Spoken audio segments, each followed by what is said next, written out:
Hello. Hi, Beverly. Laura. Hey, Steph. Gray-bearded dad, good morning. Hello. Hi, everybody. Hi, Emma. Hi, the well-known Stacy, Master, Angela, Stephanie. Hello. Hi, Ioania. Can't say your name. Hi. Hey, JB. Hi, everybody. What's up, Donnie? Hi in Gainesville. Hi from Farmington. I'm in Farmington, Missouri. Type in the comments where you're checking in from. Where you guys at today? Faith first. What's up, man? How you doing, Brian? Hi. Happy boy. Where's everybody at? Hello. Hey, Cody. Dickie. We got Montana. I'd love to visit Montana. Where else we got today? Where's everybody else at? We got Midlothian, Texas. Midlothian. Sorry if I'm mispronouncing that. We got the well-known in Rhode Island. We got Pakistan, San Diego, Wisconsin, India, Bloomington, Clarksville. We got Florida. We got Brazil. Awesome. Well, while you guys are checking in and telling me where you're from, I'm going to go ahead and get started with today's introduction. Before I get to today's walk talk, should we throw away the Old Testament? Should we throw away the Old Testament? We get accused of that quite a bit whenever we understand what Christ has done. So let's talk about that today. But before I get started, I want to go ahead and get my introduction out of the way. Just in case you're new to my ministry, my name is Matt McMillen. I'm a Christian author. I've written 7 books. All my books are available on Amazon. Check them out if you get some time. Now, I say I am a Christian author, but I'm not a Christian author. That's not my identity. I'm a child of God. I'm a saint. I'm a co-heir with Christ. But I say I'm a Christian author because when you don't understand the new covenant, people want to know, why should I pay attention to anything that you have to say? And what I always want to point people to is my books. So I say I'm a Christian author, but I'm not a Christian author, just like you are not what you do. We are who we are by our supernatural rebirth into our family of God. All right. I also have a podcast. I'm recording the latest episode live right now on Instagram. The name of my podcast is Walk Talks with Matt McMillen. If you want to be notified when I go live on Instagram, because a lot of people like to watch these live, I normally have a nice size audience watching these live. Just go to my Instagram profile and turn on notifications, and you'll be notified every time I go live. If you're listening to the podcast, I would greatly appreciate a review from you. I know a lot of times I'll listen to a podcast and I'll really be enjoying it and I'll binge on quite a few episodes. Then I'll forget to leave a review. But now that I have a podcast, I know how important that is to the person making the podcast. So if you've been listening for a while, if you could pause the podcast right now and leave me a review, I would appreciate that. If you're in a safe spot, if you're driving, don't do that.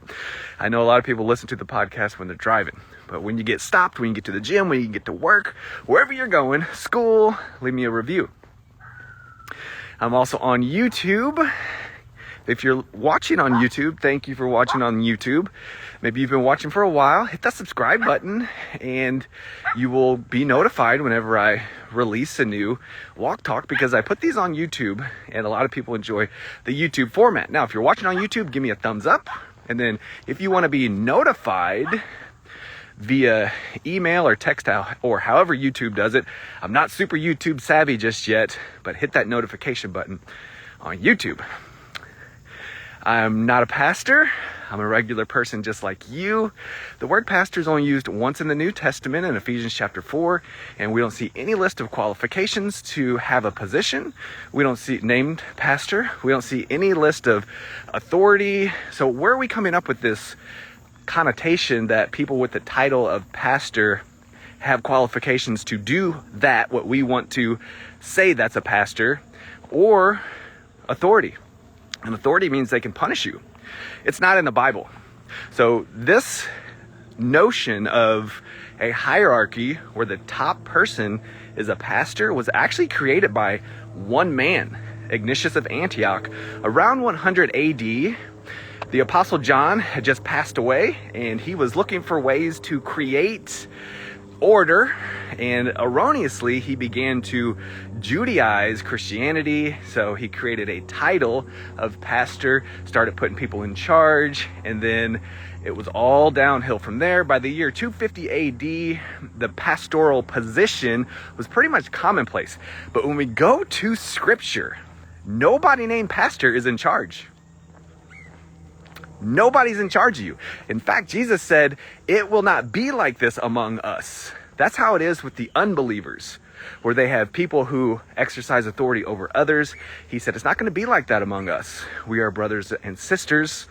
So when you see a person with the title of pastor, and they are attempting to say, I have this position, I'm qualified, and I have authority, they are just repeating things that they've heard from tradition of men, which is passed down from generation to generation, which started with Ignatius of Antioch, because that's not in the Bible. We see nobody in the Bible with any authority over anyone on this side of the cross. We see no honorific titles. We are a group. We're a body. You know, Paul said in 1 Corinthians 12:14, if there's only one part, where is the body? But today we see one part. People get up on a Sunday morning to go get a word from a person with the title of pastor, and they think they can't get through the next week without it. But that's not in the Bible, okay? So we got to get away from this man-made tradition, and we need to get back to what the church was supposed to look like. Now, if you want to see what the church is supposed to look like, look at 1 Corinthians 11 through 14. That is the only detailed section of the Bible where we see our gatherings, and that's it. Anything else where we attempt to say this is a gathering, we are superimposing what we have been taught onto the Bible, because it's not there. Even the pastoral letters, 1 Timothy, 2 Timothy, Titus, the word pastor is not in those letters. Our modern church wants those to be pastoral letters. That way they can push the religious institution, push the hierarchies, push the top-down authority, and keep you under the religious bureaucracy. But like Jesus said, may it never be among you all. So that's a whole nother walk talk, and I've actually talked about that in great detail in some of my past walk talks. So if you want to find more on those topics, you can search some of my podcasts or my YouTube videos. I also don't know everything. So I put this in my introduction because Jesus didn't say they will know you by your great all-powerful knowing of every single thing written in the Bible, and we need people to check in with you to make sure your theology matches up together and that you can correct them and then you can put them in line. He didn't say that. We even see it in the New Covenant camp, where there are individuals who they know everything, and you have never heard them say one time, I might be wrong, or I'm not sure, or you got me. Nothing like that. But Jesus said, they will know you by your love. So when I talk to you, I never want you to think I'm trying to dominate you with knowledge. I'm not trying to dominate you with any type of education, with any type of grammar. If you've been listening to me for a while, I stumble over my words all the time. I don't use the proper conjunctions and punctuations and everything else, because that is not what we are supposed to be focused on. Now, if I had that ability, there's nothing wrong with that. But I'm not supposed to be known by that. I'm supposed to be known by my love. And I know sometimes I don't always express that properly. You know, I struggle with immaturities. I'm learning and growing just like you. But I hope the overall message, even when you listen to something of mine, you're like, man, that seems super aggressive by Matt today, or whatever. I just want you to think of what I say with love, because that is ultimately my desire. Now, I grew up in a very difficult situation. I came from a lot of childhood trauma. My mom was addicted to drugs and alcohol. My dad was a workaholic who used the silent treatment, and just a lot of religious abuse that happened on both sides of my grandparents' family. My parents lost custody of me for a while, and I was put in the foster system for several years. When you're in the foster system, you fight. That is what I learned to do. You fight. You have to defend yourself unless you want to be beat up, bullied, name-called, or if you want to get a piece of chicken off the dinner table. You're gonna fight. You're gonna fight. That is something that I am maturing out of. So there will be times where I get triggered and I express that, okay? Because my childhood trauma, I am still getting over a lot of it and learning and maturing and growing out of that. So sometimes I get into it, but I'm never trying to think I know more than you, and I never want you to think I hate you. I never want you to think that something's wrong with you. But I am maturing and learning and growing just like you. If you had a conversation with me 10 years ago, if you think sometimes I pop off now, I've matured, trust me. But if you are listening to this and you're like, man, that doesn't seem very gracious by Matt, I'm sorry. I apologize. But I have to be myself. And I am not here to be pretentious. I am not here to sound like other people. I'm not here to imitate other people. I got to be me. So everything that I went through as a child, all that stuff where I just learned to fight when you go from school to school to school, as the foster kid at school to school to school, as the new foster kid who's the parents, quote, don't want you, don't talk to me, don't sit by me, you ain't getting this top bunk or whatever. I went through all of that stuff and it sucked. So I've got a lot of trauma that I'm still working through at 41 years old, but that's not going to stop me from talking about Jesus. Okay? So I wanted to say that this morning in my introduction because I know sometimes people want me to express my gifts like others. I'm not going to. I'm going to be me. You be you. Do what you do. Express your gifts. I'll be me. All right? Okay. Now, let's go on to the next part of my introduction. If you want to contact me, it's really easy to contact me. Go to my website, go over to the contact page, shoot me a message. I'll be glad to interact with you there. Sometimes those messages go to spam, and I only check my spam box once a week. So if I haven't answered you, more than likely that's where it's at, and I'll get to it, I promise. Or if I haven't answered you, it's because you're abusing contacting me. Stop abusing it. And again, this is me being me. Other people, they're like, wow, why does he say that? Because I'm being real with you. When you email me the same question, and I've answered it the best I possibly can, but you don't stop, or you attack, I'm not going to answer you. And I'll probably end up blocking you. Okay?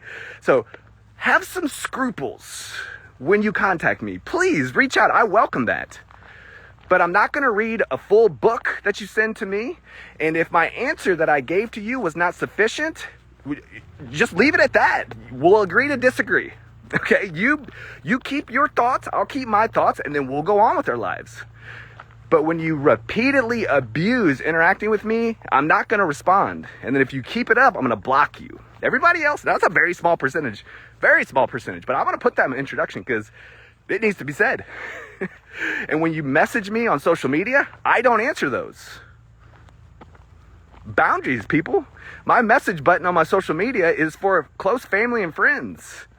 That's why I leave it open. So if you continue to message me on social media, it's all going to spam. I'm not seeing it. And if I do decide to respond to your message, it's not going to be where you can just contact me via messenger at the drop of a hat and my phone light up and me answer your question. I'm not doing that. Again, I am not the know-it-all for every single question you have. I want to help you. But if you have a specific question about something that I've said about or talked about in the past or written about, you can Google it. Google that word, Google that Bible verse, Google your question. I have probably written about it or put something on YouTube. All right? So I want to put that in my introduction too, because people are abusing contacting me. But I do welcome your interaction. Now, when you are there, be sure to sign up for my free daily email. You might enjoy it. You will get it in your inbox early every morning. All right. So, let's get to today's Walk Talk. Should we throw away the Old Testament? How many times do I get accused of this? A lot. You know, it's par for the course. I get it. And normally I just overlook it. I don't respond. But when I do these walk talks, normally it's because I'm getting a lot of feedback on something in particular. Now, here recently, it has been about me throwing away the Old Testament. Oh, you're just saying we could just rip it all out and just throw it away. It doesn't matter, does it? Just forget everything. The Old Testament doesn't matter, does it, Matt? Do you see the way this is presented? Angry, or be careful. Be careful. Oh, be careful. Be careful with that. You're saying, oh, are you just saying be careful? So then we got fear. So we got aggression, anger. Oh, you're a false prophet. And then we got fear. Oh, be careful. Neither of those are from God. If you are basing something on fear, you can be rest assured that's not from God. If you're a child of God, if you've trusted Jesus once in your lifetime by grace, or if you're basing it on anger, it's not coming from God. What would you need to be afraid of? Punishment. Why would you be punished? Sins. What did Jesus do with your sins at the cross? He's taken them all away. Okay, so there's the fear. Anger. Why would we not need to be afraid of God? What would be the only thing we need to be afraid of? Sins. What did Jesus do with our sins? He's taken them away at the cross. So this all goes back to Jesus. It focuses on Jesus, but because our modern church does not focus on Jesus, we get anger over the Old Testament. We get fear over the Old Testament. So today I want to talk about some of the differences in the Old and New Testament. And I'm not saying tear out, throw away, get rid of the Old Testament. I never say that. I never say throw away the Old Testament. Ever. We're going to talk about that today. I never say tear it out. We're going to talk about that today. But today I'm going to talk about the differences in the Old Testament and New Testament, because most of our churches do not teach the difference in the Old Testament and the New Testament. Why? Because most of our churches do not teach the authenticity of Christ. He's nothing more than a mascot to the pastor. Now calm down. Calm down. Okay. If our churches would make a bigger deal of Jesus, this would just fade away. But Jesus is no big deal. He's no big deal. Oh yeah, Jesus, blah, blah, blah, blah, blah, blah. But you gotta be afraid. Oh, Jesus, yeah, whatever. Oh, be careful. Oh, are you just saying? It's neurotic. It's not of God. And it all comes down to mixing the covenants. Covenant mixture theology is the most demonic, diabolical, disgusting theology on the planet. And it is the most taught. Covenant mixture theology. That is when you take the old covenant and you mix it with the new covenant. All right. Now, when I say the word covenant, another word for covenant is testament. It's the same word. Old Testament, New Testament. Okay. I'm super triggered right now. Calm down. When we pick up the Bible, the publishers of the Bible put in an insert in between Malachi and Matthew, or Malachi if you're Italian, and Matthew. And this little sliver says the New Testament. Hundreds of years go between Malachi the Jewish prophet, when he finished that letter, and then the apostle, Matthew, writing the Gospel of Matthew. So we got the Old Testament, which is Genesis through Malachi, according to the publisher, okay? And then the New Testament, according to the publisher, is Matthew through Revelation. Matthew. My name's Matthew. Okay, just a quick side note here. My name's Matthew. I got a twin brother named Mark. My older brother's name is Luke. My little brother's name is John. And then my sister's name is Faith. So in my family, it's Matthew, Mark, Luke, John, and Faith. So it's pretty cool. But we got Matthew. And a lot of people think the New Testament starts at Matthew chapter 1. So first of all, the letter of Matthew, the Gospel of Matthew, was not written in chapters. Nothing was written in chapters in the Bible. Chapters and verses were added hundreds of years later for easy referencing. However, because our modern church teaches that the New Testament starts at Matthew, which it doesn't, it starts at the cross, we mix it all together. All right, so today I'm going to go over 3 errors about the Old Testament. And then before I get into that, and the 3 errors of the Old Testament, because people seem to really like when I do a numbered list, and it makes it real simple for me too. It makes everything conformed. But the first error is the Old Testament is bad. Okay, that's the first error. Okay, the second error is the Old Testament and the New Testament are combined. That's the second error. The third error is we need parts of the Old Testament. Third error. Now, before we get into those 3 things, let's go back and let's talk about the Old Covenant. The Old Covenant. The Old Covenant began at Mount Sinai. And it happened after Moses had freed the slaves from Egypt. Who were the slaves? The Hebrew people, descendants of Abraham. Okay, at first they had it good, and Joseph was second in charge to Pharaoh, but over time they lost power. As new pharaohs came into power, these Hebrew people became enslaved in Egypt. Moses finds out, I'm one of these Hebrew people, yet I was adopted by the Egyptians. And then he comes back and he frees them. Okay, so Moses freed the people. We're going to keep this as nice and neat as we can, just to get to today's point. Freed the people from slavery in Egypt, and then they went into the wilderness. Okay, and then the Red Sea, after they went through the Red Sea floor, the Red Sea came down, killed Pharaoh and his army. You guys have seen the Prince of Egypt movie, and you've all heard about this. But what most people don't focus on is what happened at Mount Sinai after they got into the wilderness. Because a lot of these Egyptians, they didn't know how to handle this freedom. They wanted to be back under slavery in Egypt because they knew where their next meal was coming, and they were just used to the slavery lifestyle. But this freedom was scary. So Moses split them all up into 12 different tribes to create order.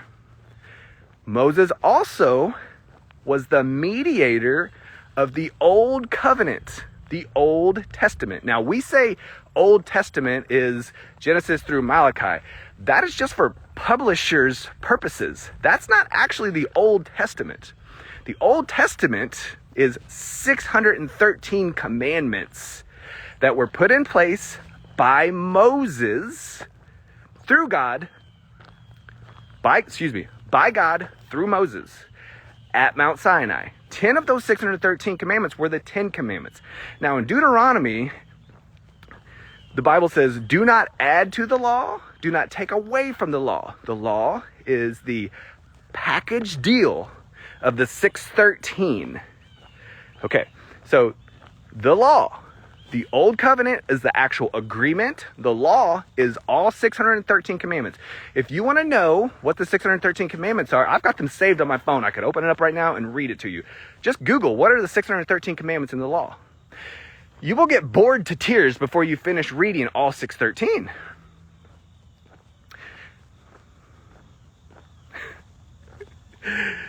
And only 10 of those commandments were the 10 commandments. And they did not cherry pick the 10 from the 613.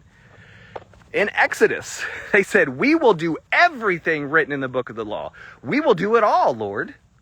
So the Hebrew people agreed to God through Moses. They said, we will do it all. Moses went back up, told God, yep, they said they would do it all.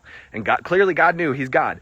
But Moses was the mediator of the old covenant. The 613 commandments put into place at Mount Sinai. Now, in order to be involved in that covenant, number one, you have to have Jewish blood.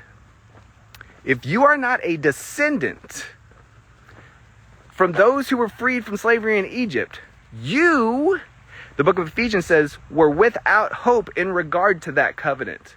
So when you attempt to go back into Exodus, Deuteronomy, Leviticus, take that stuff out and then apply it to yourself, you are reading somebody else's mail. You are a foreigner going into a different country and attempting to put yourself under that country's laws, and you're not a citizen. This includes the 10 commandments. Yes, the moral part of the law was never chopped up. So that is their commandments. Now, in the book of Romans, we see that we Gentiles, a Gentile is somebody who is not Jewish, we did not have the law. We were sinning without the law. Those who were under the law were sinning under the law. Therefore, they were going to be judged according to the law. The Gentiles who did not have the law, who could not keep the law, do the law, they were still going to be judged without the law. Why? Because all of humanity has the righteous requirements of the law written on our conscience. That is not saying you have 613 commandments written on your conscience. That is saying you have the requirements. What's the requirements? Jesus tells us in Matthew 5:48, be perfect like God. Therefore, the Gentile is without excuse. The Hebrew person is without excuse in regard to their relationship with the Creator. Okay? But the Old Covenant, the Old Testament, was only between Yahweh and the Hebrew people. He said, if you do this, I will bless you with great wealth, great health. You will prosper. So choose life. I'm setting before you blessings and cursings. Pick this. So in order to be blessed, according to the Old Covenant, you do. It was a trade-off system. And God made them wealthy and healthy if they obeyed the commandments. This is why the Pharisees were wealthy. This is why Paul, when he was still Saul, was extremely wealthy. He even purchased his citizenship in Rome. That's expensive. But he obeyed the commandments. Air quotes, because ultimately, Paul realized, and this was the whole point of the law, I cannot obey these commandments perfectly, which is required. So from the beginning of the Old Covenant, which was between Israel and Yahweh, God, that's what they called him, it was flawed. This is why all of the Old Testament, all of the rebellion, all of the bad things happening, all of the lamenting, all of the warnings, it is not directed at you or me. I'm not Jewish. You're probably not Jewish if you listen to me. You might be. There have been lots of Jewish people who have believed that Jesus is the Messiah. But in the Old Testament, Jeremiah was warning them. Isaiah was warning them. Nehemiah was warning them. All of these Old Testament prophets, patriarchs, we go back into the Old Testament and this is where the covenant mixture, just the Finkel matter hits the fan and it's everywhere. We go back into that stuff. We take it out. We apply it to us, such as the health, wealth, prosperity gospel. I'm not saying the people who struggle with the prosperity gospel are not saved. They could very well be saved. They're just struggling with prosperity promises from God based on the Old Testament, right there, that will upset somebody. Will say, oh no, it's a promise from God then, it's a promise from God now. No, it does not work like that, because that is the Old Testament, the Old Covenant. You're not Jewish. Now, if you are Jewish, like Paul, like the Pharisees, like the scribes, like the teachers of the law, you have to keep it all. James even said, if you break one commandment, you've broken them all. Paul told the Galatians, you are cursed if you do not continue to do everything written in the book of the law. He said that because he knew what Deuteronomy 4 says. We will do everything. Okay? So it was a trade-off. Now, you got all these people who had become rich and wealthy off of obeying the commandments. But the problem is they still did not believe God. For example, the rich young ruler. He approached Jesus and said, I have done everything. I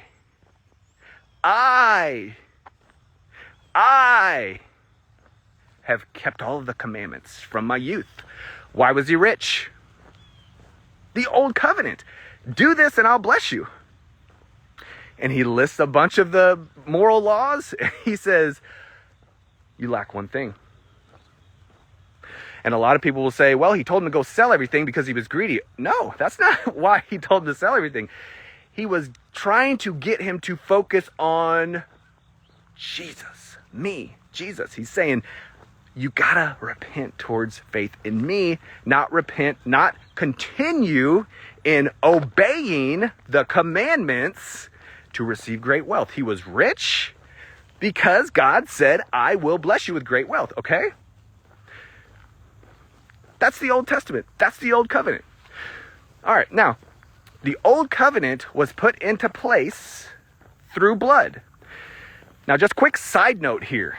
Before the Old Covenant, there was a Old Covenant, which is a shadow of the New Covenant, in which God made a covenant with himself, and he promised Abraham some things. Now, when God made this covenant with himself, he cut some animals in half, shed the blood, created that covenant.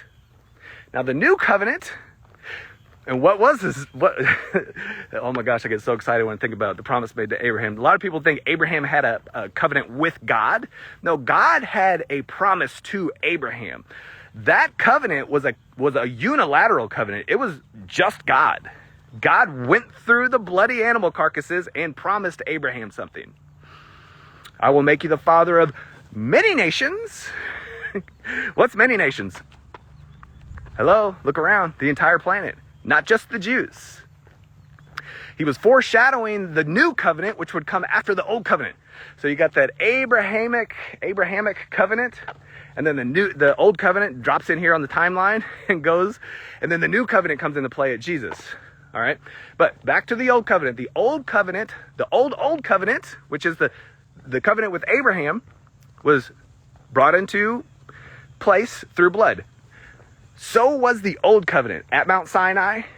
Moses is the mediator. You know, a lot of people think that I'm saying, oh, you don't have to follow any commandments. That wasn't Moses' commandments. It was God's commandments. He wrote them with his own finger. I get it, but it's still, Moses is the mediator. It says Moses and the angels, actually. He's the mediator, middleman of the old covenant between Israel and God. Now, in order to put that covenant into play, blood had to be shed. Because Hebrews chapter 9 says, a covenant does not come into effect without the shedding of blood. So what did Moses do? He sprinkled blood on the people, on the scrolls, and the old covenant was put into play, and they said, we will do it all. So God kept his end of the bargain. There's nothing wrong with the old covenant. There's nothing wrong with the Old Testament. The problem is the people's inability to live up to their end of the bargain.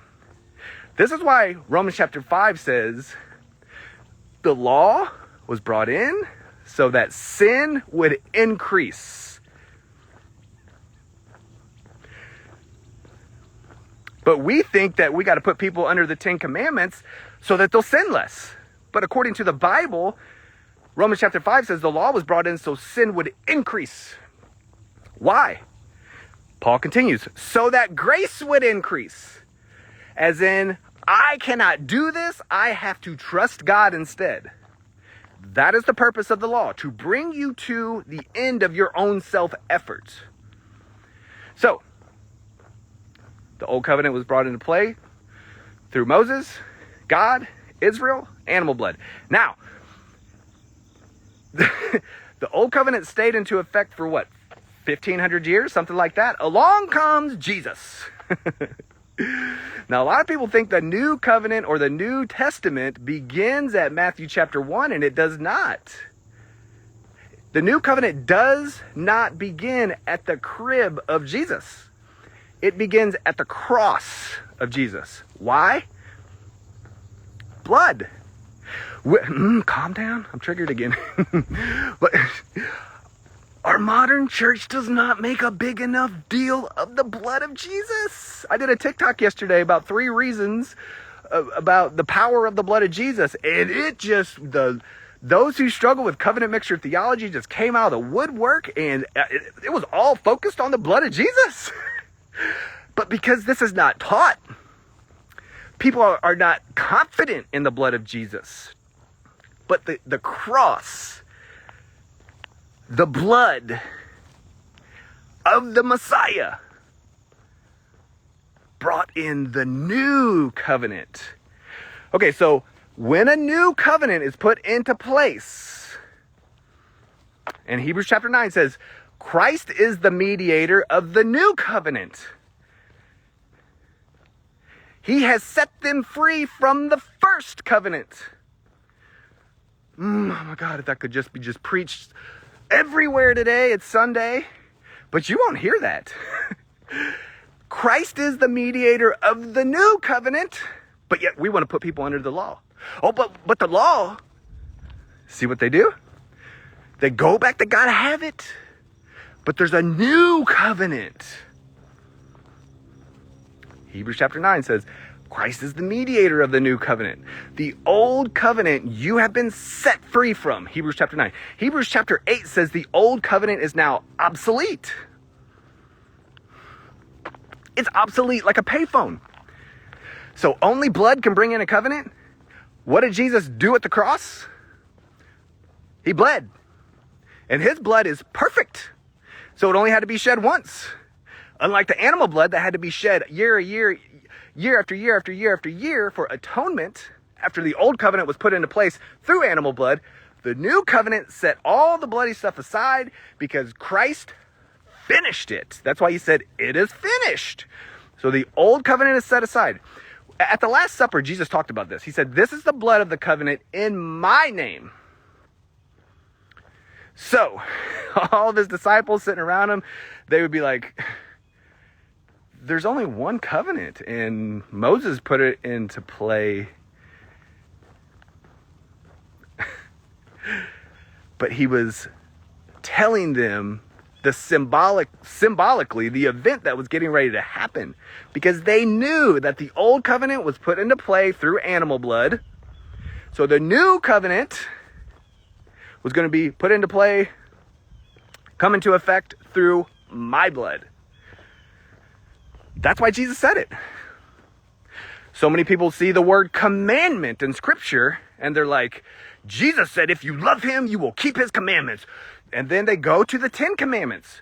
Those are not his commandments because those commandments are part of the old covenant.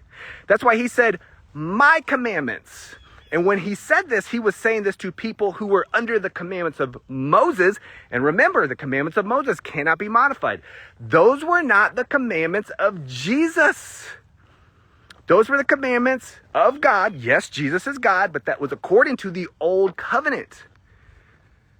And people will say, well, you got to love God with all your heart, mind, and soul. And then that right there, that's what Jesus is talking about. No, those are the 2 greatest commandments in the law. According to the old covenant, nobody could do it. When Jesus said this, he was asked by a Jewish lawyer. Why would he be a lawyer? Because he was well versed in the law. That's why he was called a lawyer. And he said, what's the greatest? Love God with everything you are. And love your neighbor as yourself. They weren't doing that. That's why he said it. They even asked him, well, who's my neighbor? So they're looking for excuses not to love others. This is why Jesus said, they will know you by your love. Because the Pharisees, they didn't love anybody. That's why he said, you're evil. You're snakes. You whitewashed tombs. You're blind.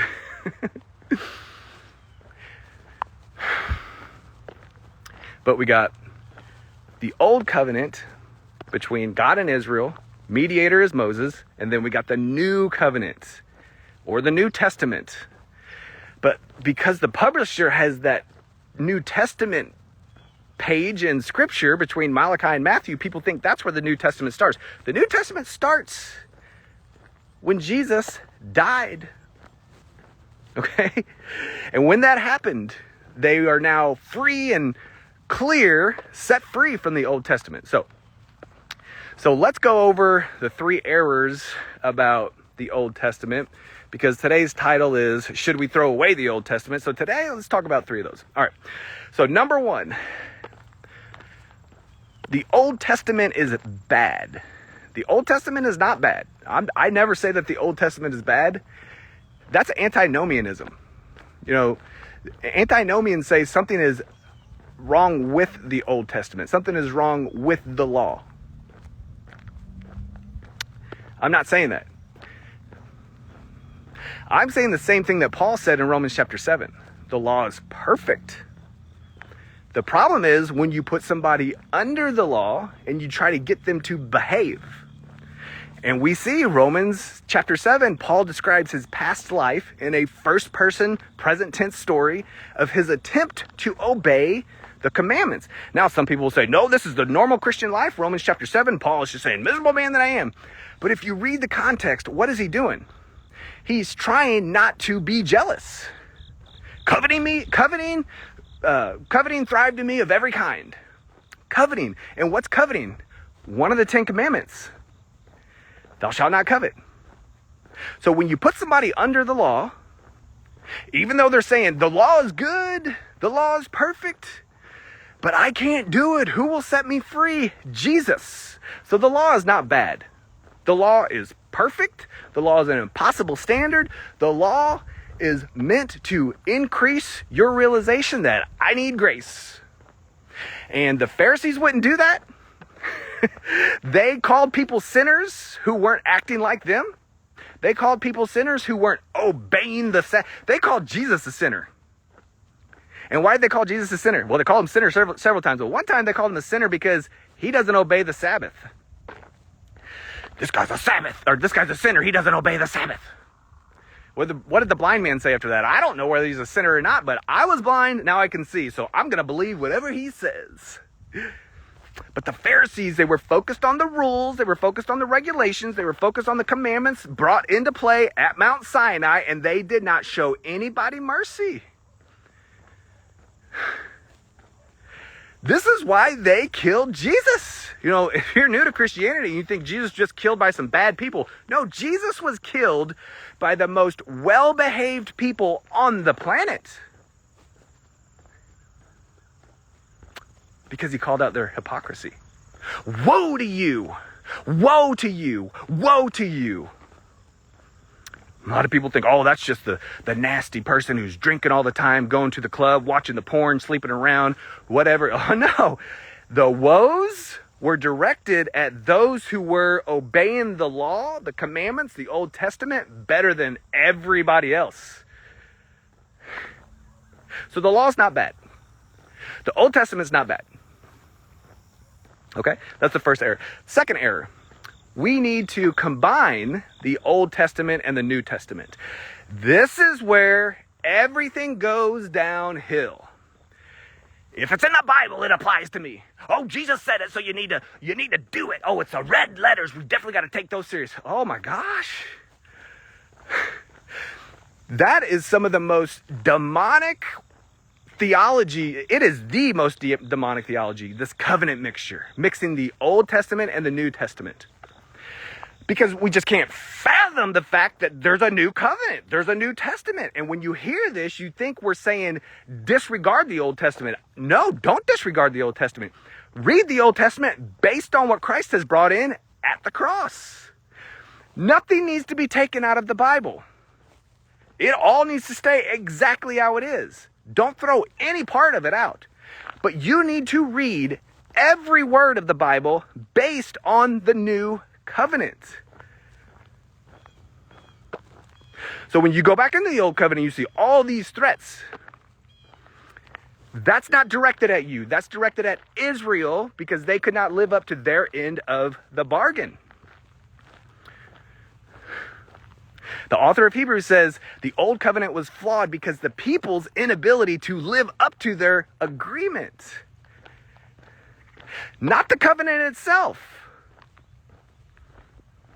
But you have to read everything. If you go to the Bible and you just cherry pick something, that is the most dangerous thing you could possibly do. There's a lot of stuff in the Bible that does not apply to a child of God in their life whatsoever. So we don't mix the old covenant and the new covenant. And people hear this and they're like, you hate the Old Testament. You just hate the Old Testament in the Bible. Imagine if somebody walked up to me and they said, you hate payphones. Oh, I can just tell you just hate payphones. Look at you. You're just telling everybody they don't have to use a payphone. Come on. There's cell phones. There's the cross. There's payphones still out there. But there's something better. This thing I'm holding in my hand that I'm recording this on, my cell phone. So when we go to the Old Testament and we say, I used a payphone a lot growing up. I'm 41 years old. I used to, get 75 cents from my grandma and go down to the payphone at the gas station and call my girlfriend because we didn't have the money for a home phone. But if there was a cell phone sitting on my kitchen table and I could call my girlfriend from the cell phone, I'm not going to go down to Express Mart and then call her. Same thing with the Old Testament. Do you hate that payphone? No, but you have a cell phone. Yeah, okay, do you see it? That's why Hebrews chapter 8 says the old covenant is obsolete. Hebrews 8:13, the old covenant is now obsolete. The payphone is obsolete. Do we hate payphones? No, but for a time it was okay. It was good. And even when we look at the obsolete Old Testament, because of what Christ has done at the cross, he set aside the first to establish the second. The same chapter says it. He set aside the first to establish the second. If you're not Jewish, you weren't even allowed to follow that. You got to be Jewish. There were proselytes that the Jews were attempting to go into foreign lands and cause people to become Jewish. And Jesus said they're worse than those who are attempting to make them proselytes. Because they're not Jewish. Because they weren't there. You cannot mix the Old Covenant and the New Covenant. You cannot mix the Old Testament with the New Testament. It's not an add-on. It's not an amendment. It is new. Look at it this way. Jesus said in Matthew chapter 9, you don't take a new patch of clothing and put it on an old, worn-out piece of clothing. Because when it gets washed, the new piece of clothing is going to shrink, and it is going to tear the big piece of clothing and make it worse than it all was before. That's what we do when we attempt to take the new covenant and put it and connect it, sew it in with the old covenant. Right after that, he says, you don't take new wine and put it in old wineskins, or else the wineskin will burst. Come on. He is telling you the new is new. The old gets set aside. New wine, new wineskin, new patch of clothes, new clothes. You cannot connect them. You cannot combine them. Jesus taught in the two covenants all throughout the Gospels, but our modern church does not teach that. They mix it all together. that say everything Jesus said is for you, deal with it.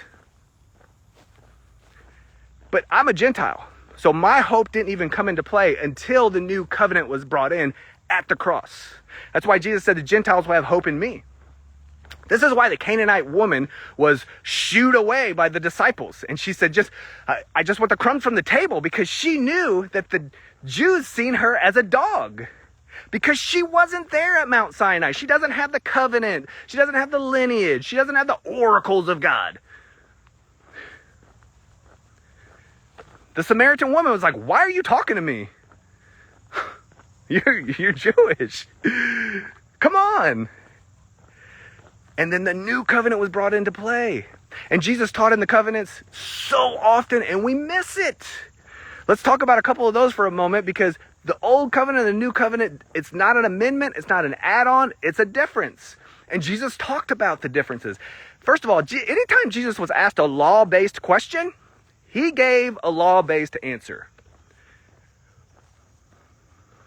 What's a law-based question?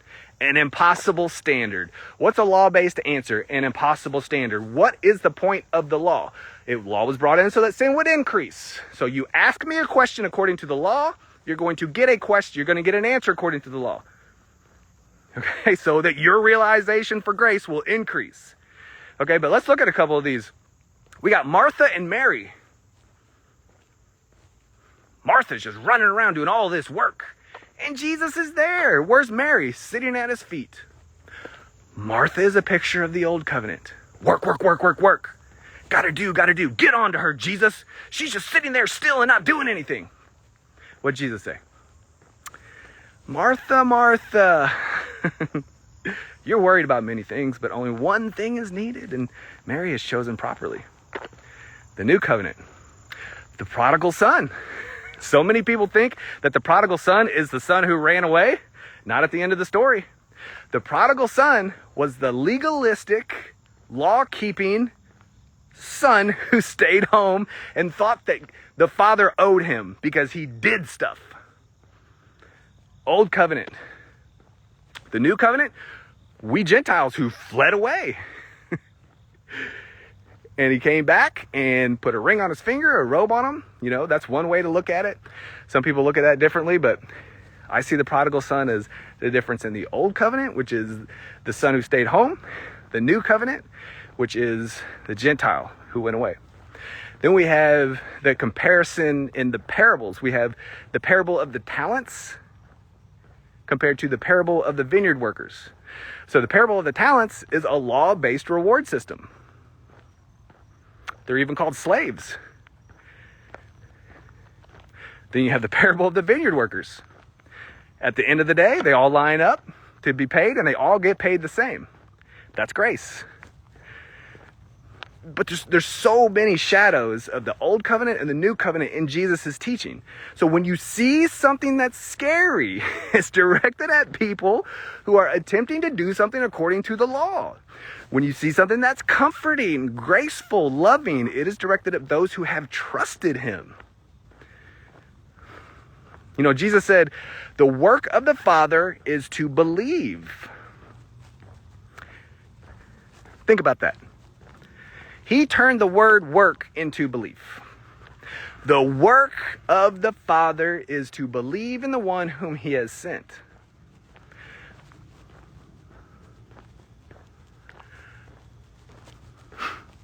Think about that.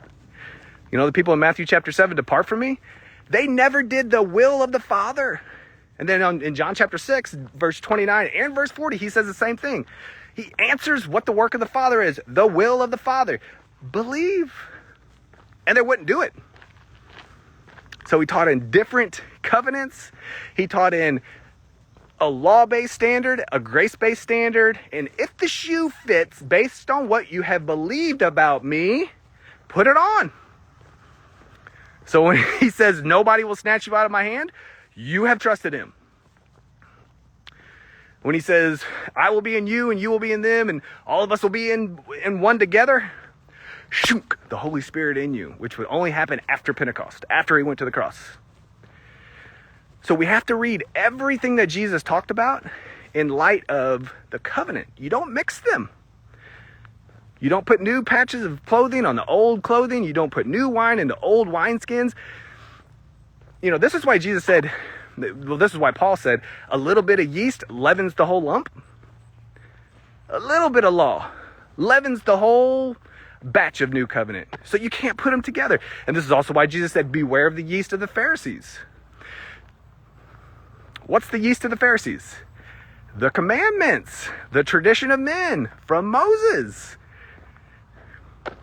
So if Jesus said, if you love me, you'll keep my commandments, what are his commandments? If his commandments are not the 613 commandments written in the book of the law, what are his commandments? John tells us in 1 John 3, believe and love.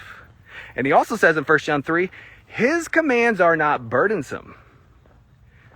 So you got the commandments of Jesus. The commandments of Jesus are not love God with all your heart, mind, and soul, and love your neighbor as yourself. That's the commandments of Moses. Those are the greatest commandments in the law. You cannot do that. So you repent towards the commandments of Jesus, which is to believe and to love. And these things happen naturally as you rest and be yourself. That's why he said, he is the vine, you are the branch. Does a branch stress out and strain real hard to pop out some fruit? No, it rests, it trusts, it abides. It's not attempting to put the vine first. The vine's already first. This is why Paul told the Ephesians, you have an incorruptible love in you. That means it is who you are. It is your natural DNA to love. You cannot get away from it. All right, let's go on to number 3.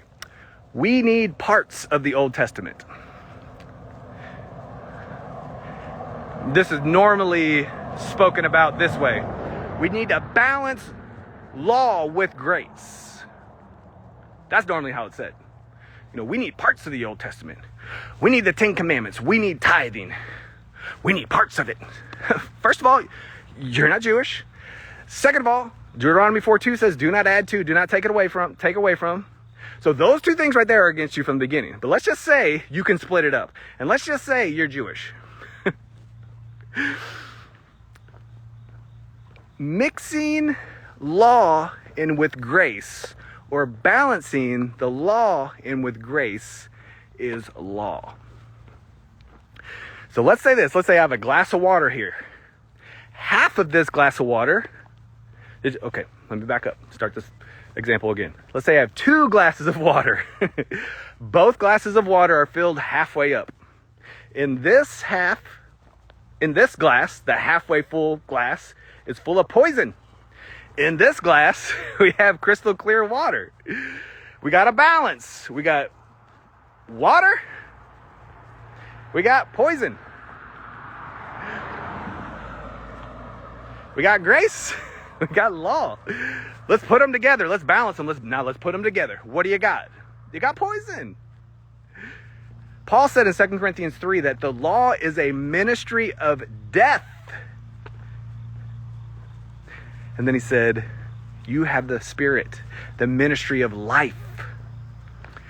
So this is where it all comes down to play. People think they won't know how to be themselves or express morality or to trust God without giving to get, air quotes, tithing, or attempting to follow 9 of the 10 commandments because nobody is truly obeying the Sabbath because it's from Friday to Saturday.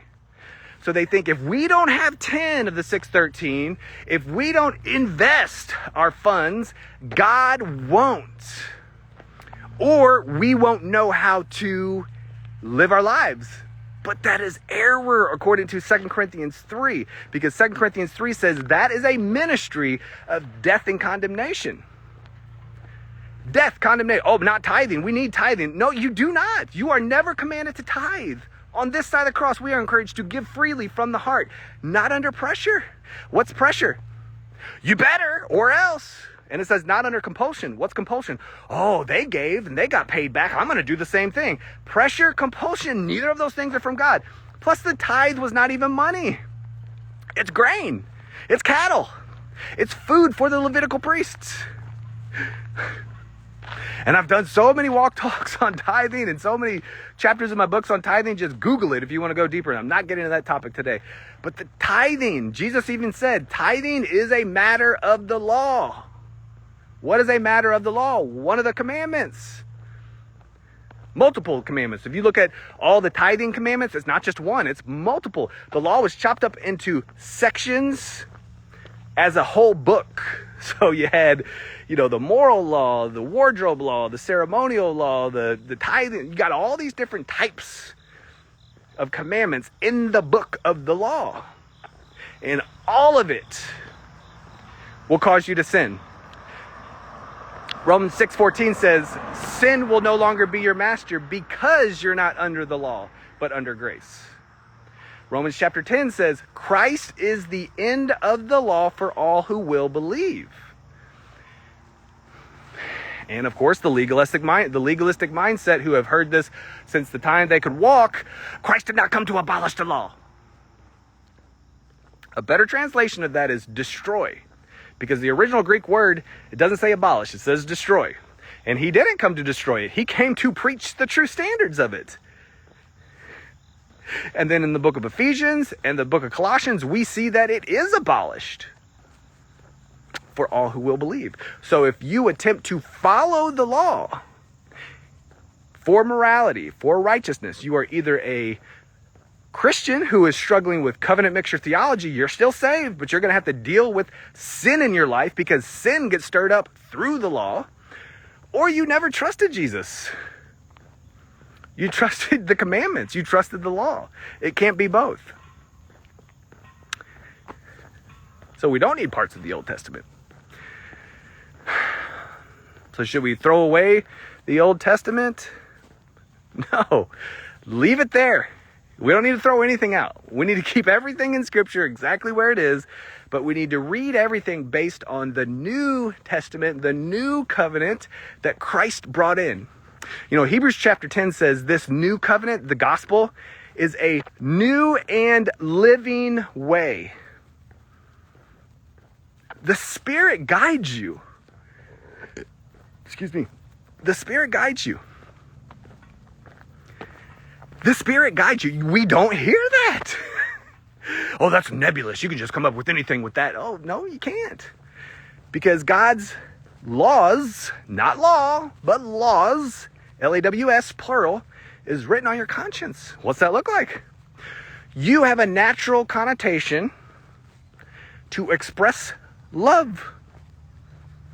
You have a natural connotation to express joy, peace, patience, kindness, goodness, faithfulness. You have a natural connotation to express self-control. You have a natural connotation that this Spirit within you that is ministering to you moment by moment, step by step, as you walk according to Him, will always want you to express self-control, love, peace, joy, keeping no records of wrongs, not rejoicing in evil, delighting in the truth, showing mercy, both for others and yourself, which keeps you from being abused. This is the Spirit. It's the Spirit. The ministry of the Spirit is better. Paul said we are only competent to preach this ministry of the Spirit. It says you're not competent to preach the law. You're not even competent to preach the law. So if you attempt to, the sin of the world, they got to start obeying God's commandments. You're not competent to preach that. Just because you're on stage with a suit and tie and you're out of control and you want to make fun of everybody in an aggressive way and compare them to you, you are not competent to teach that. And if you've never trusted Jesus, you are a whitewashed tomb in a suit. Repent. The Spirit within you will be the Spirit of Jesus Christ, and He will express Himself properly. That is the only way to live. So when you attempt to go back, I got to get that from the law because I need it. No, you do not. The Galatians were attempting to do the same thing, and Paul said, Christ will be of no value to you. Yeah, but I got it. Christ will be of no value to you. Yeah, but Christ will be of no value to you. Make Christ in you valuable. How? Don't fall away from grace in your thinking. Don't go back to the law. You began with the Spirit. Stay with the Spirit. He told the Colossians, in the same way you were saved, now walk in it. What's that look like? You being yourself. That's it. Oh, yeah, but we got to. Give it time. Just give it time to renew your mind. When when you're tempted to put yourself back under the law, just remind yourself, that's just a thought. That's just what I was taught. I'm free. All right? So, should we throw out the Old Testament? No, leave it, but read it based on the new covenant that was brought in through Jesus at the cross, and enjoy the Bible. You know, you don't have to fear anything in the Bible because of Jesus. All right, guys. So, always tell the truth about yourself. What's the truth? You're righteous. You're holy. You're blameless. You're a new creation. You're a child of God. There's nothing wrong with you. And you are awesome. So, always tell the truth about yourself and always be yourself. Love y'all. Bye.